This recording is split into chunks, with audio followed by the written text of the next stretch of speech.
In a shocking courtroom twist that has the entire hip-hop world on edge, Lil Durk might be walking away a free man after new, powerful evidence surfaced. Evidence that didn't come from any lawyer, witness, or surveillance footage, but from the late King Von himself. Though Von wasn't there in the flesh, a recorded conversation between him and Durk was pulled up and used as a game-changing piece of evidence in court. In this emotional recording, Von made Durk swear on OTF that he wouldn't retaliate against whoever came for Von's life. That sacred oath, witnessed and confirmed, is now being treated as a turning point in Durk's high-stakes legal battle.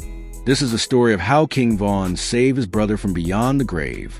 Lil Durk has been battling one of the most serious legal threats of his life, facing a mountain of charges, including those that could easily lead to a life sentence without parole. Durk found himself cornered with recent betrayals, including the alleged courtroom bombshells dropped by Otiavani and others close to the camp. Durk's future looked grimmer than ever. Prosecutors were painting a clear narrative. Durk was a quiet boss behind a web of violent payback, and the murder of King Von was just one chapter in a long saga of gang-fueled vengeance. But then everything changed. Out of nowhere, the defense team pulled out a wild card that no one could have expected: a private, never-before-heard conversation between Lil Durk and King Von. This was no regular chat. This was a moment, a brotherhood moment, a real OTF Code of Honor type of moment. According to Courtroom insiders, the audio recording was taken months before Von's tragic death. On the tape, Von, already sensing the rising tension in the streets and knowing that enemies were circling him, sat Durk down and said something chilling. He said, "If they get me, bro, promise me you're not gonna crash out for me. Promise me you're not gone. Let this turn you into something you not. Swear on OTF, swear on mama." And Durk, clearly emotional, replied, "I swear on OTF. I ain't gonna slide if they get you, Von. I swear." That single promise, raw, real, and from the heart, is now being treated as a major key in the courtroom. But how did this private moment even end up in court? Apparently, the recording was part of Von's encrypted voice memos, something he used to save conversations that meant something to him. It was found on Von's personal device and only recently decrypted by someone close to his family, who believed it could help clear Durk's name. After consulting with Durk's legal team, it was submitted as part of a new motion to challenge a narrative that Durk was orchestrating street retaliation for Von's death.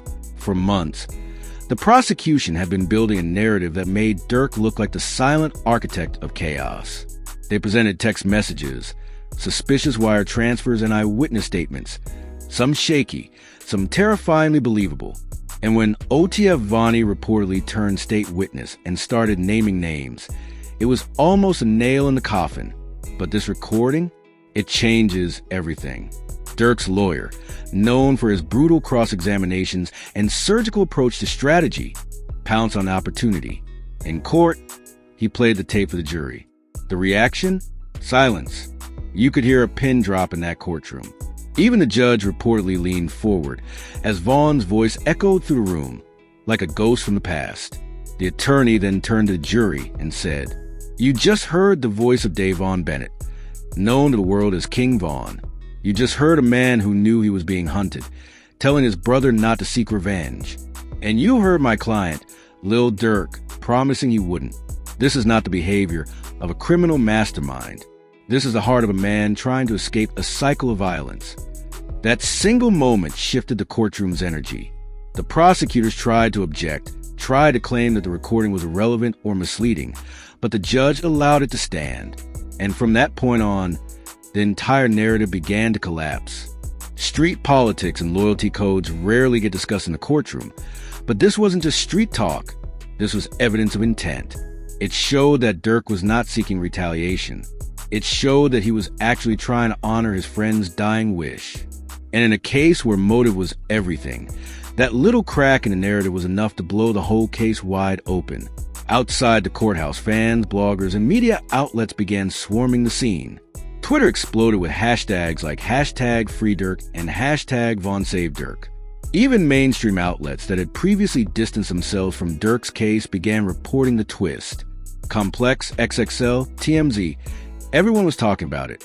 Meanwhile, Durk, who had been silent and distant during much of the trial, was seen wiping away a tear as Vaughn's voice played. This wasn't just legal strategy, it was personal. Everyone in that courtroom could feel the weight of that bond between two brothers who rose in the trenches together, only to be torn apart by violence and betrayal. But what happens now? According to legal analysts following the case, this new evidence could potentially invalidate the previous assumption that Durk was a threat to public safety. That's crucial because the denial of bond and severity of the charges were largely based on that assumption. If Durk can now show, through Vaughn's own words, that he was not seeking retaliation, then it's entirely possible that the case might get reduced or even dismissed. Some insiders even believe that Durk's team is preparing to file for a full dismissal under the grounds of insufficient evidence and prosecutorial misconduct, especially if the court agrees that earlier witnesses like Otia Vani were coerced or gave false statements under pressure. Now let's rewind for a second and understand just how deep this goes. The relationship between King Von and Lil Durk wasn't just music. It wasn't just business. This was brotherhood, forged in pain, loyalty, and survival. They knew each other's demons. They shared secrets. They protected each other like family. When Vaughn died in 2020 after being shot outside an Atlanta nightclub, it shattered Durk in ways few people understood. The streets expected Durk to snap, to retaliate, to spin the block, but Durk didn't. Now we know why. He made a promise, and that promise, recorded in Vaughn's own voice, may very well be the reason Durk walks free. Let's be clear, this is unprecedented. It's rare for posthumous audio to be used in court, and even rarer for it to carry such emotional and legal weight. The jury isn't just hearing evidence. They're hearing a story of restraint, a story of respect, a story of a man honoring his fallen brother's final wish. It's poetic, it's tragic, and it's powerful. As the legal proceedings continue, the hip-hop world is watching with bated breath. Everyone, from fans to critics, is realizing that this isn't just another rapper gets locked up situation.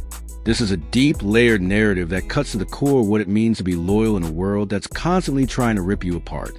Behind the scenes, insiders say Durk's team is quietly optimistic. The mood has shifted. While no one is celebrating yet, there's a growing belief that this could be the beginning of the end for the prosecution. Already, multiple witnesses have allegedly begun disengaging from cooperation, while others are lawyering up fast.